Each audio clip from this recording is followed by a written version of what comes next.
حضرت عمر نے اپنے بیٹے کو سنا دی. بیٹا کیا کہتا ہے؟ کہتا ابا جی بات آپ کی ٹھیک ہے، مگر بالکل نارمل حالات میں حضرت عمر بیٹھے ہیں، کوئی کسی قسم کا غصہ، مگر میں مگر کہا تو نے حضور کی بات پر مگر؟ اٹھ نکل میرے گھر سے. جو میرے نبی کی بات پہ اگر مگر کہے وہ میری چھت کے نیچے نہیں رہ سکتا. نکل جا. حضور کی بات اور اگر مگر یہ کدھر سے آ گیا؟ چل دوڑ جا. ابا جی بات تو سنے. فرمایا جو میرے نبی کی بات منو ان نہ مانے میں تو اس کی شکل نہیں دیکھتا، اور تو بات سننے کی بات جو منو ان حرف حرف مصطفیٰ کی بات نہ مانے میں اس کی بات کیسے؟ چل دوڑ جا، یہاں تیرے پاس کوئی جگہ نہیں. حضرت ابو بکر کا دور تھا. اب ان کو پتا تھا کہ سوائے سیدنا صدیق اکبر کے ابا جی کو منا بھی کوئی نہیں سکتا، کوئی نہیں منا سکتا. سیدھے حضرت صدیق اکبر کے پاس گئے. مہربانی فرمائے. ابا جی ناراض ہو گئے. یہ میں نے بات کا بیٹے تو نے ٹھیک تو نہیں کیا، لیکن چل میں عمر سے تیری سفارش کرتا ہوں. آئے اور کہا بھتیجے کو گھر رہنے دو.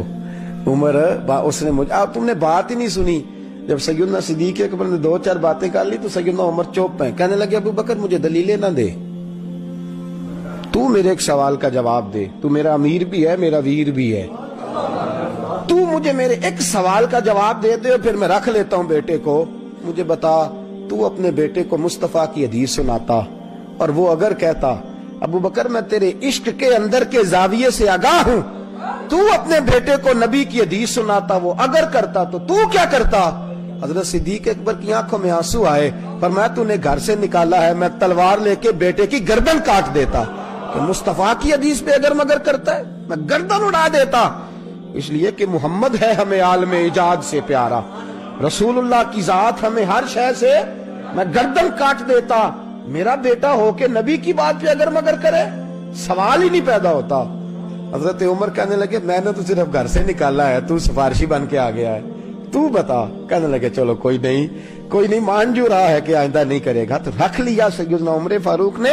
میرے دوستوں مزاج اور معیار دیکھو ماننے کا. یہ والا معاملہ نہیں کہ مرضی کی چیز تو ہم نے ہضم کر لی جہاں آیا.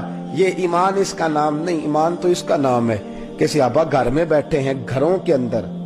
حضرت انس بن مالک فرماتے دور چل رہا ہے، شراب کا دور چل رہا ہے. اس وقت حرام نہیں تھی. فرماتے مٹکے بھرے ہوئے تھے، لوگ پی رہے تھے. حضرت بلال کی توتلی آواز مدینے کی گلی میں گونجی، مسلمانوں مصطفیٰ نے شراب کو حرام کر دیا ہے. توتلی زبان. ابھی کسی نے جا کے تصدیق نہیں کی کہ ہر وقت حرام ہے یا نماز کے وقت حرام ہے یا رات کو پینی. کسی نے تصدیق نہیں کی کہ کیسے کس طرح. ہم تو وضاحتیں ڈھونڈتے پھرتے ہیں، ہم تو اندر سے دلائل، واضح باتوں پر بھی دلائل لاتے پھرتے ہیں. حضرت انس بن مالک فرماتے ہیں سیدنا بلال حبشی گلیوں میں آواز دے رہے تھے. جس کے پیالے میں شراب تھی اس نے بھی پھینک دی، جس کے مٹکے میں تھی اس نے توڑ دیا. فرماتے ہیں جس نے پیالہ منہ کو لگایا تھا اس نے پھینک دیا. اور فرمانے لگے جس شخص نے پی لی تھی اس نے غرارہ کر کے کلی کر کے کہہ کر کے باہر نکال دیا. آپ فرماتے ہیں حضور علیہ السلام سے لے کر سیدنا عمر فاروق اور سیدنا عثمان غنی تک کا دور میں نے دیکھا ہے. فرماتے ہیں درجنوں لوگ اس دن اس حویلی میں شراب پی رہے تھے. ایک اعلان مصطفیٰ نے کیا ہے، اس کے بعد میں نے ان میں سے کسی کو شراب کی بات کرتے بھی نہیں سنا، ذکر بھی نہیں سنا. ذکر بھی یہ ماننا ہے، یہ رسول اللہ کو ماننا ہے. ہم نے نہ کبھی قطرے پہ غور کیا اور نہ دریا دیکھا، بس جہاں تیری جھلک دیکھی وہیں ڈوب گئے.